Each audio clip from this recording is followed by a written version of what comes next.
More now on Ukraine, with heavy Russian strikes on Kyiv last night. It comes after President Trump spoke to Vladimir Putin on the phone, with the Russian leader refusing to back down over the war.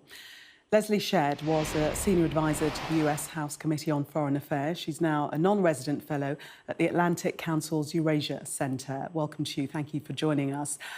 First of all, the question is, after the attack on Ukraine last night, following that conversation between Putin and Trump, what is the signal? What is the message that Putin is putting out? Well, I think it's important to start with the fact that what President Trump wants is peace. He sees the death and destruction in Ukraine, and it has been his top priority to stop that from happening. He knows that Putin is the number one, he is the number one obstacle to peace, and that's why he has been trying to get him to the negotiating table. I think that last night, however, we saw that Putin doesn't want peace, and he doesn't care about peace. And it's very clear that he is, not going to be willing to negotiate, at least not in good faith. And the fact that he did this right after his call with President Trump, it's incredibly disrespectful.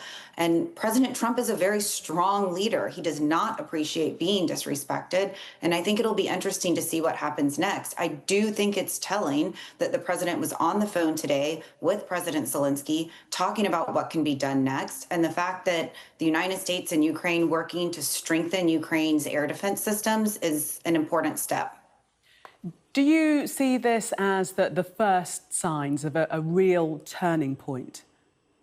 I mean, I would hope so. I think that, again, I applaud the president's attempts here. Diplomacy is never a wrong answer. He sees what's going on in Ukraine. He wants to try to find a way to stop it, and he is trying to use diplomacy. If that doesn't work, then we do still have other options on the table.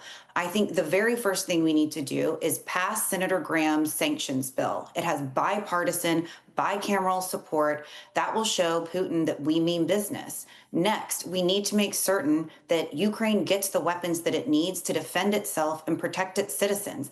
That can't just be the United States of America. Europe needs to do that as well. And I know they have been, just like we have been. But a good example is the Patriots. My understanding is Germany has, I think, 9 Patriot batteries in country right now. If Ukraine needs Patriot batteries and the United States is going to step up and be willing to give those and give more intercepts, Germany needs to do the same. And finally, and this is also crucial, we've got to fully implement the Repo Act, not just here in the United States, but in Europe too. Belgium is sitting on something like 250 billion euros worth of frozen Russian assets. We need to liquidate those, get that money to Ukraine so they can purchase the weapons that they need and start to rebuild the country that Putin has destroyed. That will show Putin that Europe and the United States mean business.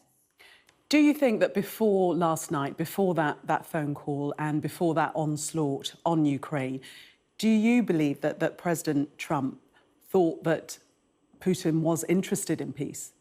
I think he does. The president has a gift for negotiating. He has been able to negotiate deals that nobody thought could happen. He just negotiated a ceasefire between Iran and Israel, and nobody thought that that was something that could happen even just 3 or 4 weeks ago. So I think he understands that he has the ability to do this. This is his special gift. He wants to be able to do it. But the best way to ensure that we do that is to make sure that Putin is feeling pain. He clearly does not respond to protecting lives or helping people at all. It's going to have to be bringing pain to him. And I think the president realizes that, and that's why he got on the phone with Zelensky today and started talking about air defense systems. Are there any lessons to be learned after events in Iran, with the US actually hitting the country itself? I mean, I think that, the old saying of peace through strength is certainly on display in Iran. I think that is absolutely a lesson to learn here. The stronger that we make Ukraine, the stronger that Europe and the United States are, the more likely it is that we will see Russia come to the negotiating table and actually be willing to discuss peace. I do not think the situations here in Russia and Ukraine and with Iran are the same. Israel had significantly degraded Iran's military capabilities. They all but controlled the skies. This was a single specific goal that we wanted to go in and achieve. We were going to be able to do that with this one strike. That is not the same with Russia. And in addition, Russia is already a nuclear power. They have the biggest stockpile of nuclear weapons in the world. So the United States, directly getting involved with Russia is not a good idea. And the president has made it clear that is not something he's even considering. So does the fact that Russia is a nuclear power itself, does that dictate how Putin is handled? Might he be handled more robustly if he didn't have the capabilities that he has? I mean, certainly, right? The stronger that a country is, the more military capabilities that they have, the more that we have to consider the risk and the reward.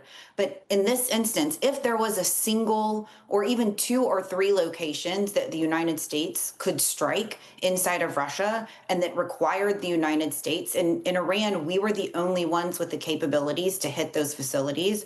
And that if we were able to do that, it could completely end this war and stop Vladimir Putin from killing Ukrainian citizens with very little, expectation of recourse for the United States. I'm certain it is something that we could consider, but that is not the case here at all. Leslie Shev, thank you very much for sharing your expertise with us, former senior advisor to the US House Committee on Foreign Affairs. Thank you.